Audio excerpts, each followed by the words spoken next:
সাল্লাল্লাহু আলাইহি ওয়াসাল্লাম। প্রিয় নাজরিন, শবে বরাতের এই রহমতের নিয়ামতের রাতেও মা বাবার নাফরমান সন্তান আওলাদ আল্লাহর রহমত থেকে বঞ্চিত থাকবেন, মাহরুম থাকবেন।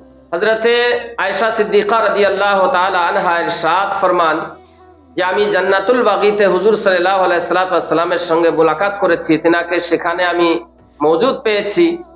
হুজুর সাল্লাল্লাহু তাআলা আলাইহি ওয়াসাল্লাম ইরশাদ ফরমান যে আয়েশা, আমার নিকট হযরতে জিবরাইল আলাইহিস সালাম তাশরিফ নিয়ে এসেছিলেন।